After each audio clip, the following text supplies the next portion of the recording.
এই মুহূর্তে সব করতেও বড় খবর ভাই, আপনারা দেখতে পাচ্ছেন ফুরফুরা আইএসএফ ইউটিউব চ্যানেল। আপনারা জানেন যে সবসময় আমি মানুষের কাছে সত্যটা তুলে ধরি।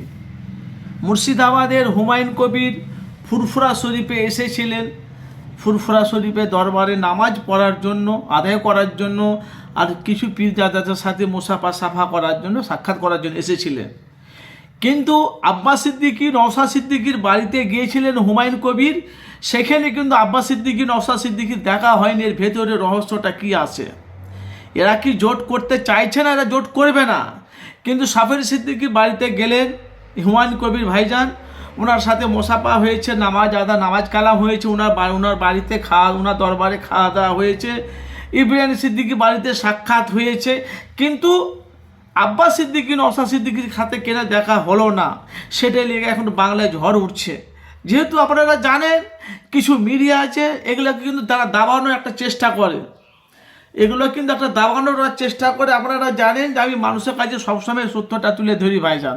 আর তোহা সিদ্দিকী চাচা যান, উনি বলেছিলেন আমি ঘরে ঘুমিয়ে আছি, উঠতে পারবো না, যেহেতু রাতে তো জেগে থাকে, জলসাজি নিষেধ করে, সাক্ষাৎ হবে নামাজের পর, জুম্মার নামাজের পর। ওনার যদি কোনো কাজ থাকে তো কাজ মিটিয়ে আসুক। কিন্তু এই ফুরফুরা শরীফে এসে দাদা হুজুর পীর কেবলা দরবারে নামাজ আদায় করলেন হুমায়ুন কবির, আলহামদুলিল্লাহ।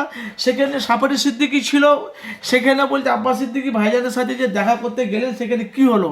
বলছে গিয়েছিলাম, সাক্ষাৎ হয়নি, আবার ওদের সাথে পরে সাক্ষাৎ করে নেবো। ভালো কারণটা বুঝবেন। আর তার সাথে ইনভাইট করিনি, ইনভাইট করব কি না করবো সেটা পরে একটা প্রশ্ন, সেটা একটা পরে চিন্তা ভাবনা করব।